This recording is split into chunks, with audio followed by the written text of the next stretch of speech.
Hi! Thank you for visiting my channel. Please help me by subscribing.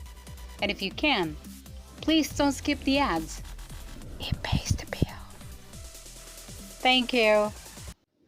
Article 68. The husband and wife are obliged to live together, observe mutual love, respect and fidelity, and render mutual help and support. Article 69. The husband and wife shall fix the family domicile. In case of disagreement, the court shall decide. The court may exempt one spouse from living with the other if the latter should live abroad or there are other valid and compelling reasons for the exemption.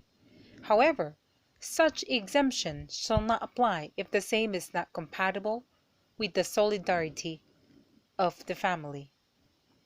Article 70. The spouses are jointly responsible for the support of the family. The expenses for such support and other conjugal obligations shall be paid from the community property, and in the absence thereof, from the income or fruits of their separate properties. In case of insufficiency or absence of said income or fruits, such obligations shall be satisfied from their separate properties. Article 71. The management of the household shall be the right and duty of both spouses. The expenses for such management shall be paid in accordance with the provisions of Article 70. Article 72. When one of the spouses neglects his or her duties to the conjugal union or commits acts which tend to bring danger, dishonor, or injury to the other or to the family, the aggrieved party may apply to the court for relief. Article 73. Either spouse may exercise any legitimate profession, occupation, business, or activity without the consent of the other. The latter may object only on valid, serious, and moral grounds. In case of disagreement, the court shall decide whether or not 1. The objection is proper, and 2. Benefit has accrued to the family prior to the objection or thereafter. If the benefit accrued prior to the objection, the resulting obligation shall be enforced against the separate property of the spouse who has not obtained consent. The foregoing provisions shall not prejudice the right of creditors who acted in good faith. Title IV. Property Relations between Husband and Wife. Chapter 1. General Provisions. Article 74. The property relations between husband and wife shall be governed in the following order. 1. By marriage settlements executed before the marriage. 2. By the provisions of this code. And 3. By the local customs. Article 75. The future spouses may, in the marriage settlements, agree upon the regime of absolute community, conjugal partnership of gains, complete separation of property, or any other regime. In the absence of marriage settlement, or when the regime agreed upon is void, the system of absolute community of property as established in this code shall govern. Article 76. In order that any modification in the marriage settlements may be valid, it must be made before the celebration of the marriage, subject to the provisions of Article 66, 67, 128, 135, and 136. Article 77. The marriage settlements and any modification thereof shall be in writing, signed by the parties and executed before the celebration of the marriage. They shall not prejudice third persons unless they are registered in the local civil registry, where the marriage contract is recorded, as well as in the proper registries of property. Article 78. A minor who according to law may contract marriage may also execute his or her marriage settlements, but they shall be valid only if the persons designated in Article 14 to give consent to the marriage are made parties to the agreement, subject to the provisions of Title 9 of this Code. Article 79. For the validity of any marriage settlements executed by a person upon whom a sentence of civil interdiction has been pronounced, or who is subject to any other disability, it shall be indispensable for the guardian appointed by a competent court to be made a party thereto. Article 80. In the absence of a contrary stipulation in a marriage settlement, the property relations of the spouses shall be governed by the Philippine laws, regardless of the place of the celebration of their marriage and their residence. This rule shall not apply: 1. Where both spouses are aliens. 2. With respect to the extrinsic validity of contracts affecting property not situated in the Philippines and executed in the country where the property is located. And 3. With respect to the extrinsic validity of contracts entered into in the Philippines, but affecting property situated in a foreign country, whose laws require different formalities for its extrinsic validity. Article 81.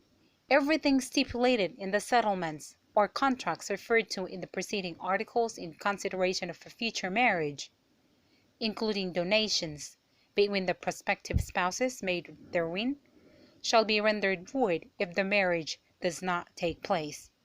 However, stipulations that do not depend upon the celebration of the marriage shall be valid. Chapter 2. Donations by reason of marriage. Article 82. Donations by reason of marriage are those which are made before its celebration, in consideration of the same, and in favor of one or both of the future spouses. Article 83. These donations are governed by the rules on ordinary donations established in Title 3 of Book 3 of the Civil Code, insofar as they are not modified by the following articles. Article 84. If the future spouses agree upon a regime other than the absolute community of property, they cannot donate to each other in their marriage settlements more than 1/5 of their present property. Any excess shall be considered void. Donations of future property shall be governed by the provisions of the testamentary succession and the formalities of wills. Article 85. Donations by reason of marriage of property subject to encumbrances shall be valid. In case of foreclosure of the encumbrance, and the property is sold for less than the total amount of the obligation secured, the donee shall not be liable for the deficiency. If the property is sold for more than the total amount of said obligation, the donee shall be entitled to the excess. Article 86. A donation by reason of marriage may be revoked by the donor in the following cases. 1. If the marriage is not celebrated or judicially declared void ab initio, except donations made in the marriage settlements, which shall be governed by Article 81. 2. When the marriage takes place without the consent of the parents or guardian, as required by law. 3. When the marriage is annulled and the donee acted in bad faith. 4. Upon legal separation, the donee being the guilty spouse. 5. If it is with a resolutory condition and the condition is complied with. 6. When the donee has committed an act of ingratitude as specified by the provisions of the Civil Code on donations in general. Article 87. Every donation or grant of gratuitous advantage, direct or indirect, between the spouses during the marriage shall be void, except moderate gifts, which the spouses may give each other on the occasion of any family rejoicing. The prohibition shall also apply to persons living together as husband and wife, without a valid marriage. Chapter 3. System of Absolute Community. Section 1. General Provisions. Article 88. The absolute community of property between spouses shall commence at the precise moment that the marriage is celebrated. Any stipulation, express or implied, for the commencement of the community regime at any other time shall be void. Article 89. No waiver of rights, interests, shares, and effects of the absolute community of property during the marriage can be made except in case of judicial separation of property.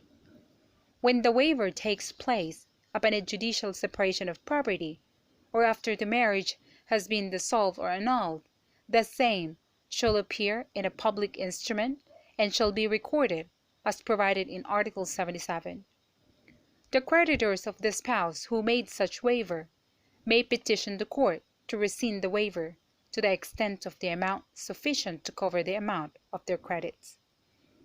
Article 90. The provisions on co-ownership shall apply to the absolute community of property between the spouses in all matters not provided for in this chapter. Section 2. What constitutes community property? Article 91. Unless otherwise provided in this chapter, or in the marriage settlements, the community property shall consist of all the property owned by the spouses at the time of the celebration of the marriage, or acquired thereafter. Article 92. The following shall be excluded from the community property. 1. Property acquired during the marriage by gratuitous title by either spouse, and the fruits as well as the income thereof, if any, unless it is expressly provided by the donor, testator, or grantor that they shall form part of the community property. 2. Property for personal and exclusive use of either spouse. However, jewelry shall form part of the community property. 3.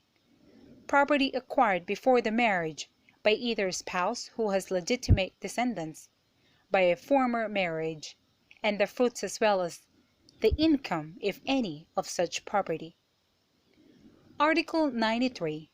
Property acquired during the marriage is presumed to belong to the community, unless it is proved that it is one of those excluded therefrom. Section 3. Charges upon and obligations of the absolute community. Article 94. The absolute community of property shall be liable for 1. The support of the spouses, their common children, and legitimate children of either spouse. However, the support of illegitimate children shall be governed by the provisions of this code on support. 2. All debts and obligations contracted during the marriage by the designated administrator spouse for the benefit of the community, or by both spouses, or by one spouse with the consent of the other. 3. Debts and obligations contracted by either spouse without the consent of the other, to the extent that the family may have been benefited. 4. All taxes, liens, charges, and expenses, including major or minor repairs, upon the community property. 5. All taxes and expenses for mere preservation made during marriage upon the separate property of either spouse, used by the family. 6. Expenses to enable either spouse to commence or complete a professional or vocational course, or other activity for self-improvement. 7. Antenuptial debts of either spouse insofar as they have redounded dead to the benefit of the family. 8. The value of what is donated or promised by both spouses in favor of their common legitimate children, for the exclusive purpose of commencing or completing a professional or vocational course, or other activity for self-improvement. 9. Antenuptial debts of either spouse, other than those falling under paragraph 7 of this article, the support of illegitimate children of either spouse, and liabilities incurred by either spouse by reason of a crime or a quasi-delict in case of absence or insufficiency of the exclusive property of the debtor spouse, the payment of which shall be considered as advances to be deducted from the share of the debtor spouse upon liquidation of the community. And 10. Expenses of litigation between the spouses unless the suit is found to be groundless. If the community property is insufficient to cover the foregoing liabilities, except those falling under paragraph 9, the spouses shall be solidarily liable for the unpaid balance with their separate properties. Article 95. Whatever may be lost during the marriage in any game of chance, betting, sweepstakes, or any other kind of gambling, whether permitted or prohibited by law, shall be borne by the loser and shall not be charged to the community, but any winnings therefrom shall form part of the community property. Section 4. Ownership, administration, enjoyment, and disposition of the community property. Article 96. The administration and enjoyment of the community property shall belong to both spouses jointly. In case of disagreement, the husband's decisions shall prevail, subject to recourse to the court by the wife for a proper remedy, which must be availed of within 5 years from the date of the contract implementing such decision. In the event that one spouse is incapacitated or otherwise unable to participate in the administration of the common properties, the other spouse may assume sole powers of administration. These powers do not include the powers of disposition or encumbrance without the authority of the court or the written consent of the other spouse. In the absence of such authority or consent, the disposition or encumbrance shall be void. However, the transaction shall be construed as a continuing offer on the part of the consenting spouse and the third person, and may be perfected as a binding contract upon the acceptance by the other spouse or authorization by the court before the offer is withdrawn by either or both offerers. Article 97. Either spouse may dispose by will of his or her interest in the community property. Article 98. Neither spouse may donate any community property without the consent of the other. However, either spouse may, without the consent of the other, make moderate donations from the community property for charity or on occasions of family rejoicing or family distress. Section 5. Dissolution of absolute community regime. Article 99. The absolute community terminates 1. Upon the death of either spouse. 2. When there is a decree of legal separation. 3. When the marriage is annulled or declared void. Or 4. In case of judicial separation of property during the marriage under Articles 134 to 138. Article 100. The separation in fact between husband and wife shall not affect the regime of absolute community except that 1. The spouse who leaves the conjugal home or refuses to live therein without just cause shall not have the right to be supported. 2.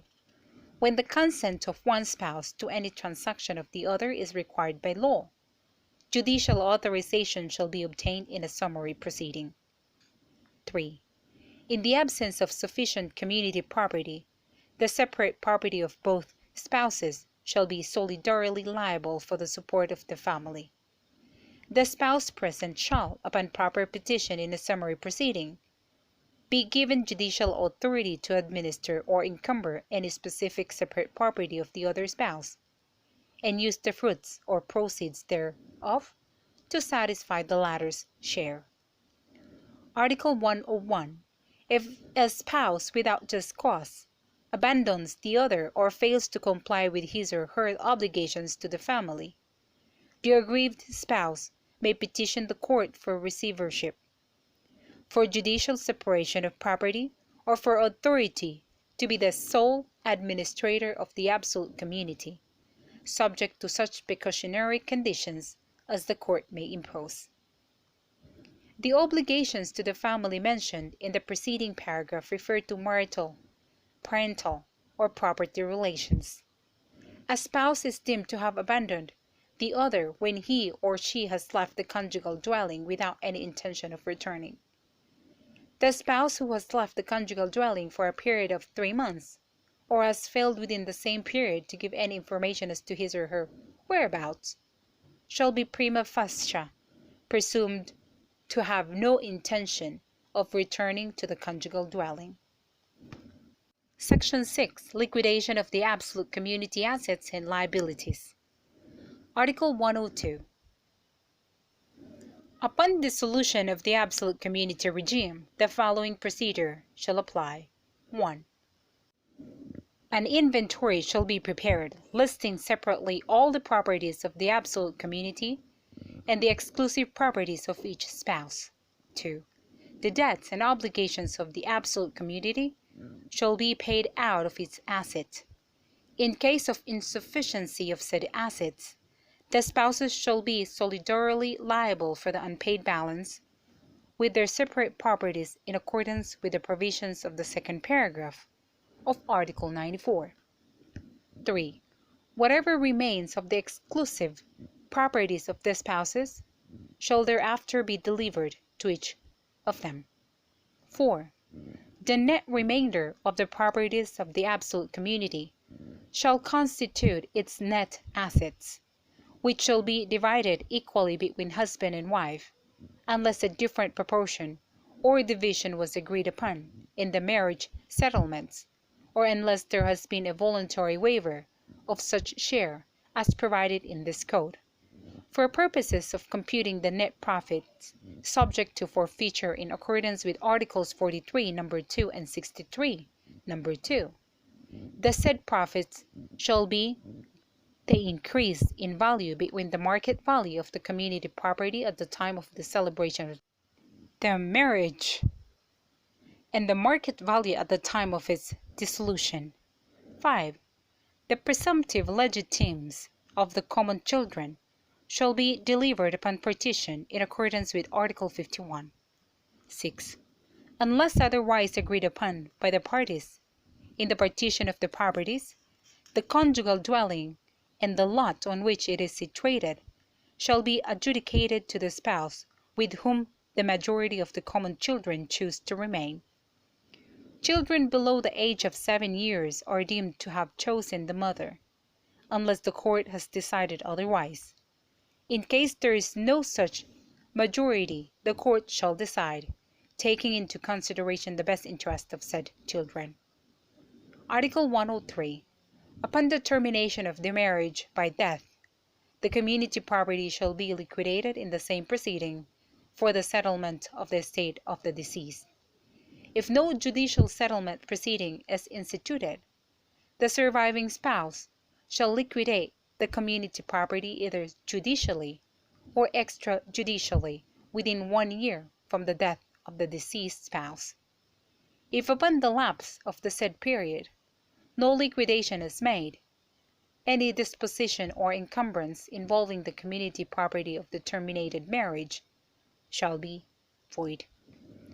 Should the surviving spouse contract a subsequent marriage without compliance with the foregoing requirements, a mandatory regime of complete separation of property shall govern the property relations of the subsequent marriage. Article 104. Whenever the liquidation of the community properties of 2 or more marriages contracted by the same person before the effectivity of this code is carried out simultaneously, the respective capital, fruits, and income of each community shall be determined upon such proof as may be considered according to the rules of evidence. In case of doubt as to which community the existing property belongs, the same shall be divided between or among the different communities in proportion to the capital and duration of each. Chapter 4. Conjugal Partnership of Gains. Section 1. General Provisions. Article 105. In case the future spouses agree in the marriage settlements that the regime of conjugal partnership of gains shall govern their property relations during marriage, the provisions in this chapter shall be of supplementary application. The provisions of this chapter shall also apply to conjugal partnerships of gains already established between spouses before the effectivity of this code, without prejudice to vested rights already acquired in accordance with the Civil Code or other laws as provided in Article 256.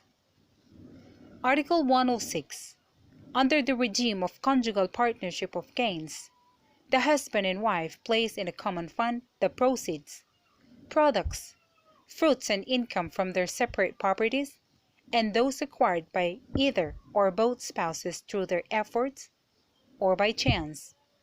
And upon dissolution of the marriage or of the partnership, the net gains or benefits obtained by either or both spouses shall be divided equally between them, unless otherwise agreed in the marriage settlements. Article 107. The rules provided in Articles 88 and 89 shall also apply to conjugal partnership of gains. Article 108. The conjugal partnership shall be governed by the rules on the contract of partnership in all that is not in conflict with what is expressly determined in this chapter or by the spouses in their marriage settlements. Section 2. Exclusive property of each spouse. Article 109. The following shall be the exclusive property of each spouse. 1. That which is brought to the marriage as his or her own. 2. That which each acquires during the marriage by gratuitous title. 3. That which is acquired by right of redemption, by barter, or by exchange with property belonging to only one of the spouses. And 4th, that which is purchased with exclusive money of the wife or of the husband. Article 110. The spouses retain the ownership, possession, administration, and enjoyment of their exclusive properties. Either spouse may during the marriage transfer the administration of his or her exclusive property to the other by means of a public instrument, which shall be recorded in the registry of property of the place where the property is located. Article 111.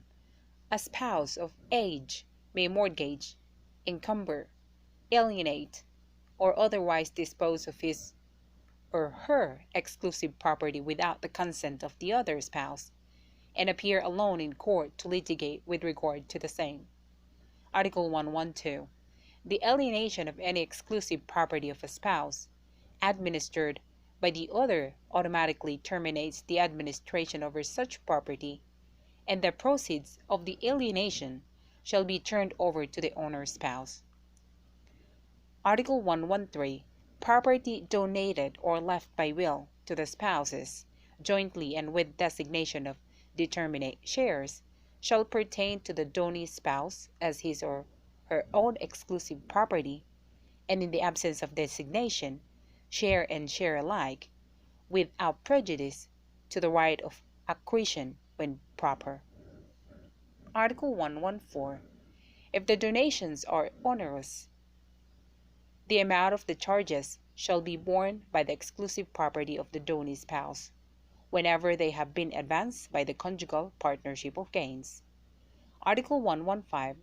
Retirement benefits, pensions, annuities, gratuities, usufructs, and similar benefits shall be governed by the rules on gratuitous or onerous acquisitions as may be proper in each case. Section 3. Conjugal partnership property. Article 116. All property acquired during the marriage, whether the acquisition appears to have been made, contracted, or registered in the name of one or both spouses, is presumed to be conjugal unless the contrary is proved. Article 117. The following are conjugal partnership properties. 1. Those acquired by onerous title during the marriage at the expense of the common fund, whether the acquisition be for the partnership or for only one of the spouses. 2. Those obtained from the labor, industry, work, or profession of either or both of the spouses. 3. The fruits, natural, industrial, or civil, due or received during the marriage from the common property, as well as the net fruits from the exclusive property of each spouse. 4. The share of either spouse in the hidden treasure, which the law awards to the finder or owner of the property where the treasure is found. 5. Those acquired through occupations such as fishing or hunting.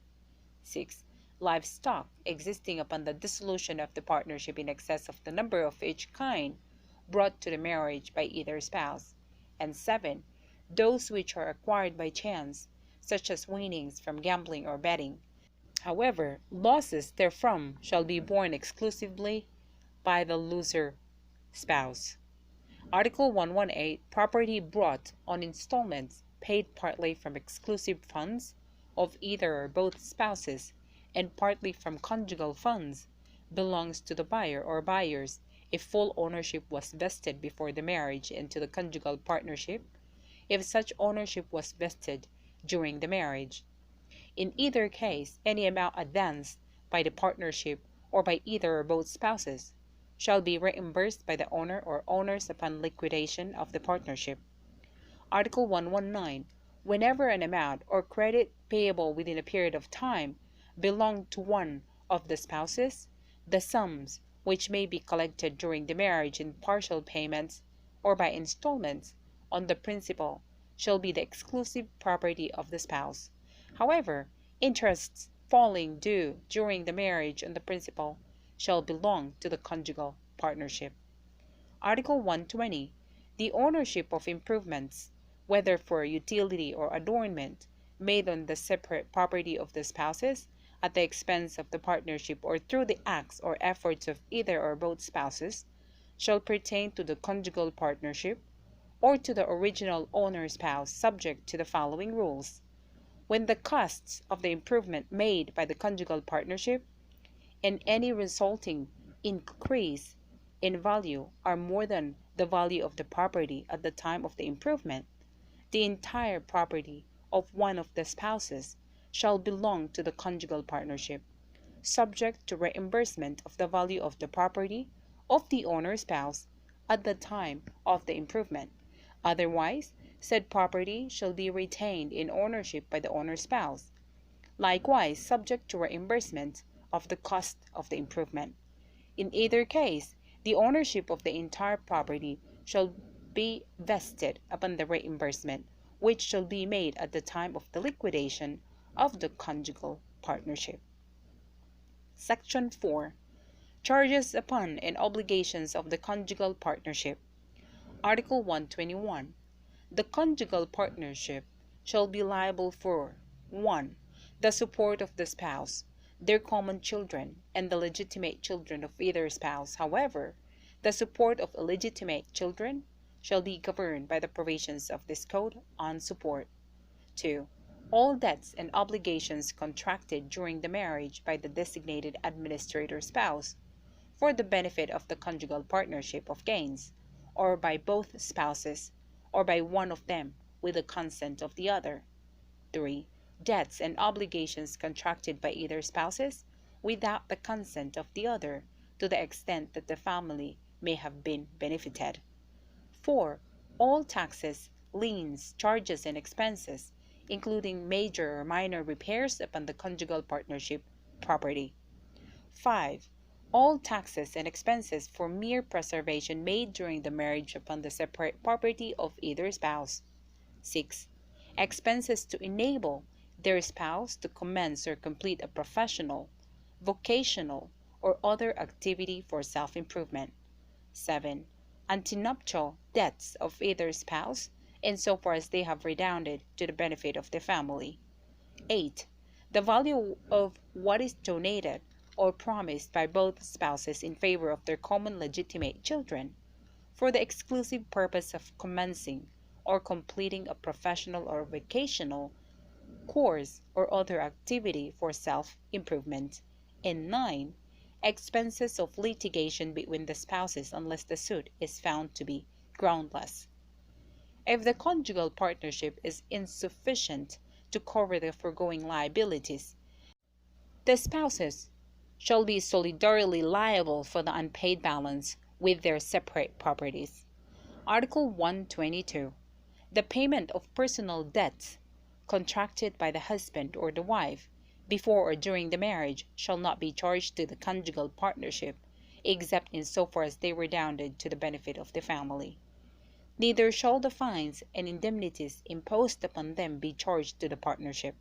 However, the payment of personal debts contracted by either spouse before the marriage, that of fines and indemnities imposed upon them, as well as the support of illegitimate children of either spouse, may be enforced against the partnership. Assets, after the responsibilities enumerated in the preceding article have been covered. If the spouse who is bound should have no exclusive property, or if it should be insufficient, but at the time of the liquidation of the partnership, such spouse shall be charged for what has been paid for the purposes above mentioned. Article 123. Whatever may be lost during the marriage in any game of chance, or in betting, sweepstakes, or any other kind of gambling, whether permitted or prohibited by law, shall be borne by the loser, and shall not be charged to the conjugal partnership, but any winnings therefrom shall form part of the conjugal partnership property. Section 5.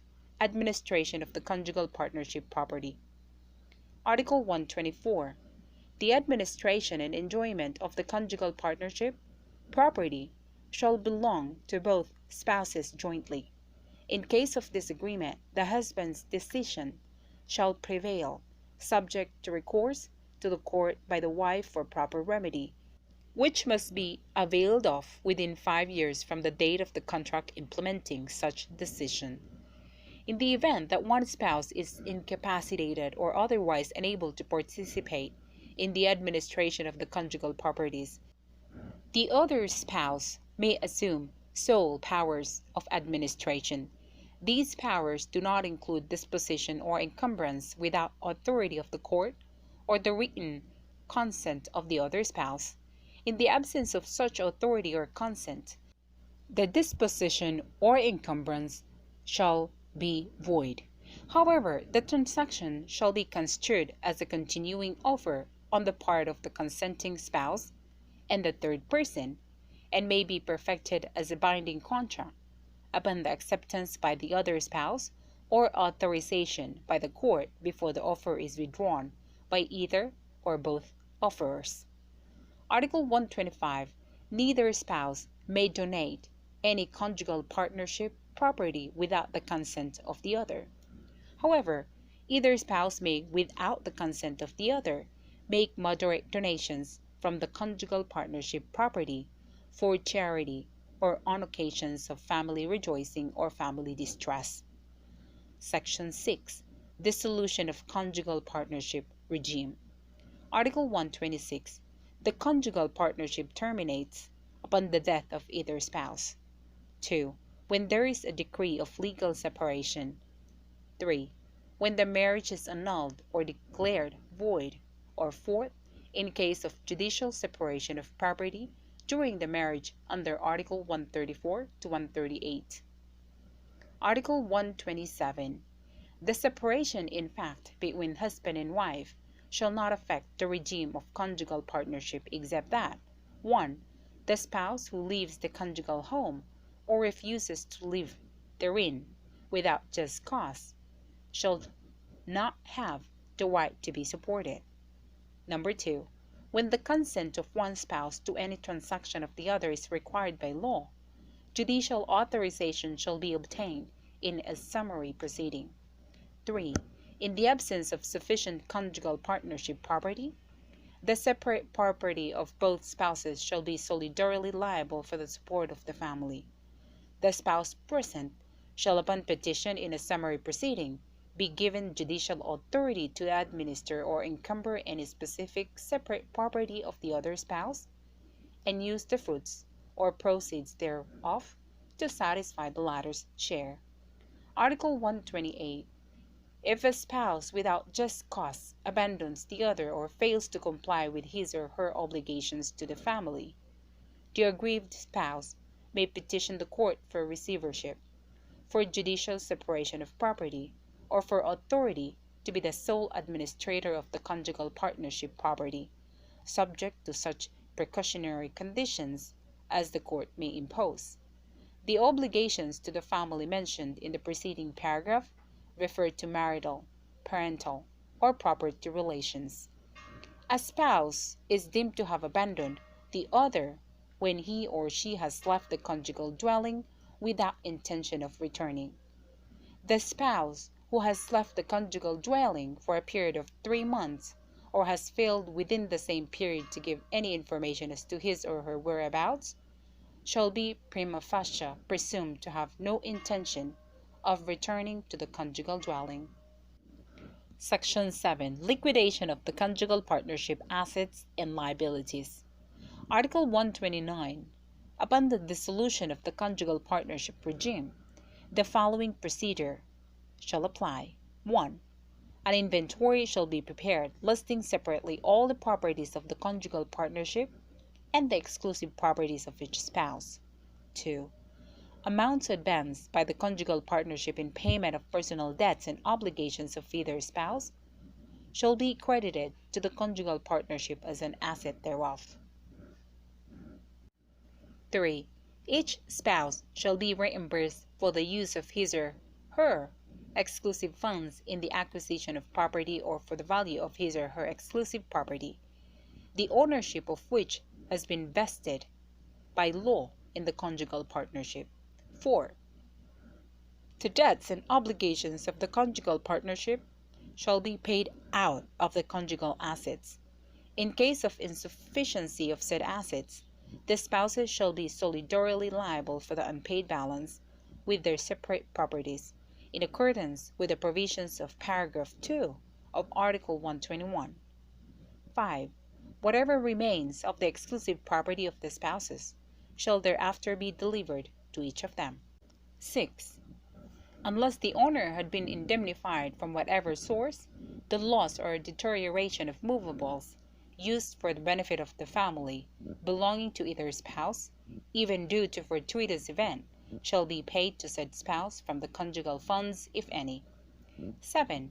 The net remainder of the conjugal partnership properties shall constitute the profits, which shall be divided equally between husband and wife unless a different proportion or division was agreed upon in the marriage settlements or unless there has been a voluntary waiver or forfeiture of such share as provided in this code. 8. The presumptive legitimes of the common children shall be delivered upon partition in accordance with Article 51. 9. In the partition of the properties, the conjugal dwelling and the lot on which it is situated shall, unless otherwise agreed upon by the parties, be adjudicated to the spouse with whom the majority of the common children choose to remain. Children below the age of 7 years are deemed to have chosen the mother, unless the court has decided otherwise.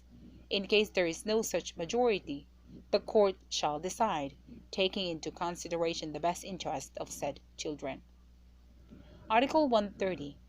Upon the termination of the marriage by death, the conjugal partnership property shall be liquidated in the same proceeding for the settlement of the estate of the deceased. If no judicial settlement proceeding is instituted, the surviving spouse shall liquidate the conjugal partnership property either judicially or extrajudicially within 1 year from the death of the deceased spouse. If upon the lapse of the 6 months period no liquidation is made, any disposition or encumbrance involving the conjugal partnership property of the terminated marriage shall be void. Should the surviving spouse contract a subsequent marriage without compliance with the foregoing requirements, a mandatory regime of complete separation of property shall govern the property relations of the subsequent marriage. Article 131. Whenever the liquidation of the conjugal partnership properties of 2 or more marriages contracted by the same person before the effectivity of this code is carried out simultaneously, the respective capital, fruits, and income of each partnership shall be determined upon such proof as may be considered according to the rules of evidence. In case of doubt as to which partnership the existing properties belong, the same shall be divided between the different partnerships in proportion to the capital and duration of each. Article 132. The rules of court on the administration of estates of deceased persons shall be observed in the appraisal and sale of property of the conjugal partnership and other matters which are not expressly determined in this chapter. Article 133.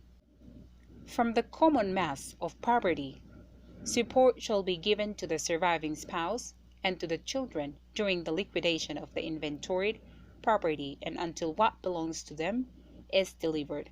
But from this shall be deducted that amount received for support which exceeds the fruits or rents pertaining to them.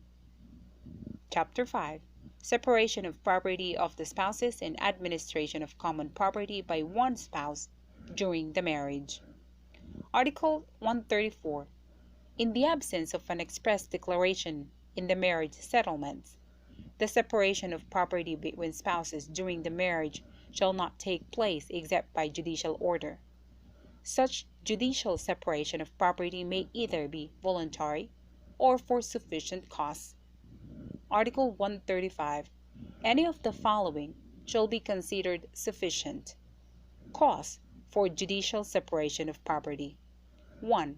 That the spouse of the petitioner has been sentenced to a penalty which carries with it civil interdiction. 2. That the spouse of the petitioner has been judicially declared an absentee. 3.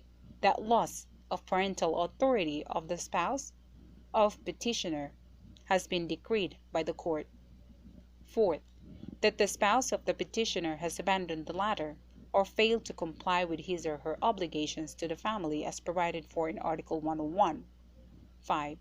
That the spouse granted the power of administration in the marriage settlements has abused that power. And 6.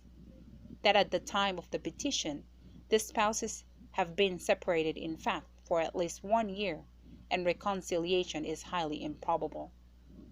In the cases provided for in Numbers 1, 2, and 3, the presentation of the final judgment against the guilty or absent spouse shall be enough basis for the grant of the decree of judicial separation of property. Article 138.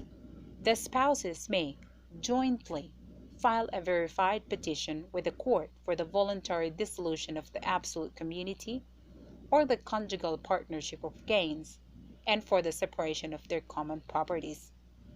All creditors of the absolute community or of the conjugal partnership of gains, as well as the personal creditors of the spouse, shall be listed in the petition and notified of the filing thereof.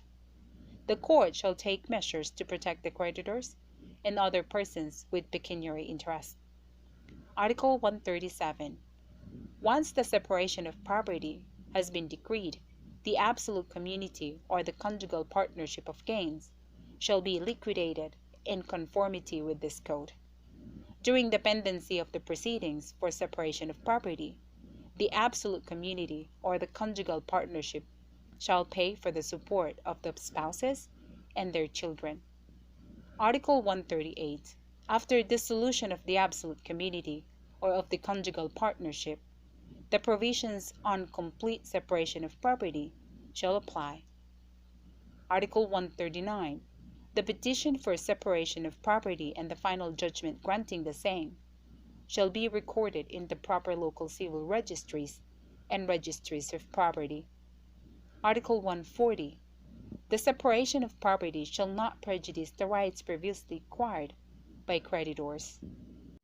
Article 141. The spouses may, in the same proceeding where separation of property was decreed, file a motion in court for a decree reviving the property regime that existed between them before the separation of property in any of the following instances. 1. When the civil interdiction terminates. 2. When the absentee spouse reappears. 3. When the court, being satisfied that the spouse granted the power of administration in the marriage settlements, will not again abuse that power, authorizes the resumption of said administration. 4. When the spouse who has left the conjugal home without decree of legal separation resumes common life with the other. 5. When parental authority is judicially restored to the spouse previously deprived thereof. 6. When the spouses who have been separated in fact for at least 1 year reconcile and resume common life. Or 7. When after voluntary dissolution of the absolute community of property or conjugal partnership has been judicially decreed upon the joint petition of the spouses, they agree to the revival of the former property regime. No voluntary separation of property may thereafter be granted. The revival of the former property regime shall be governed by Article 67. Article 142. The administration of all classes of exclusive property of either spouse may be transferred by the court to the other spouse. 1. When one spouse becomes the guardian of the other. 2. When one spouse is judicially declared an absentee. 3. When one spouse is sentenced to a penalty which carries with it civil interdiction. Or 4. When one spouse becomes a fugitive from justice or is in hiding as an accused in a criminal case.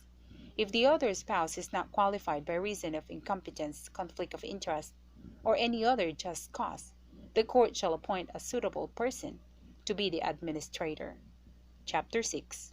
Regime of Separation of Property. Article 143. Should the future spouses agree in the marriage settlements that their property relations during marriage shall be governed by the regime of separation of property, the provisions of this chapter shall be of supplementary application. Article 144. Separation of property may refer to present or future property or both. It may be total or partial. In the latter case, the property not agreed upon as separate shall pertain to the absolute community. Article 145. Each spouse shall own, dispose of, possess, administer, and enjoy his or her own separate estate, without need of the consent of the other.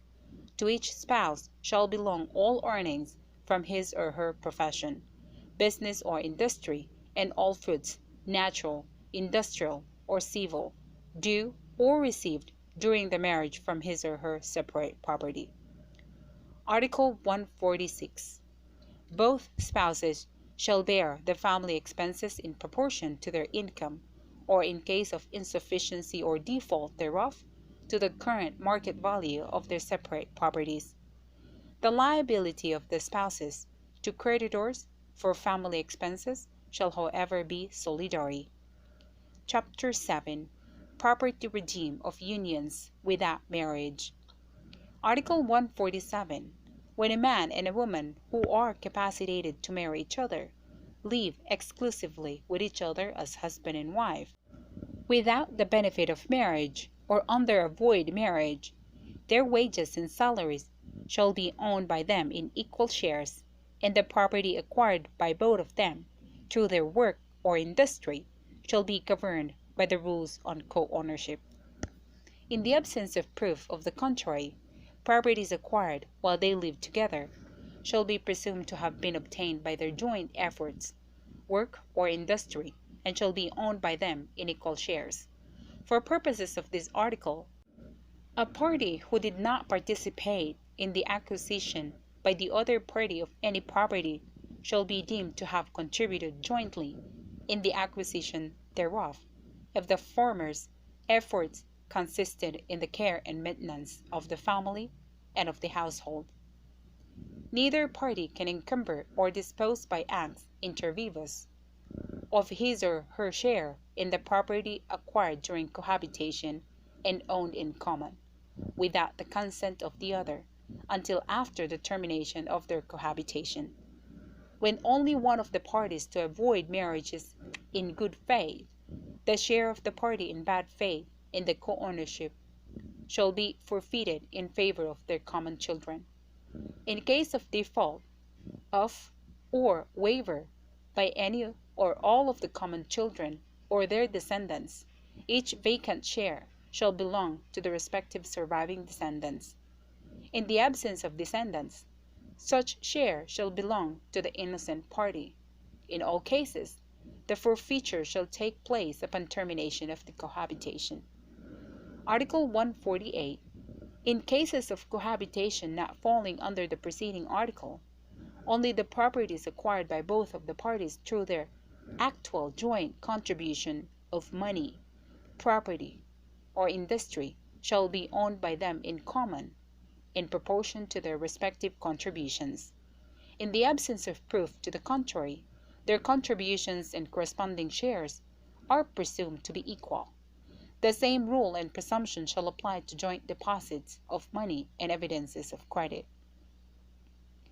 If one of the parties is validly married to another, his or her share in the co-ownership shall accrue to the absolute community or conjugal partnership existing in such valid marriage. If the party who acted in bad faith is not validly married to another, his or her share shall be forfeited in the manner provided in the last paragraph of the preceding article.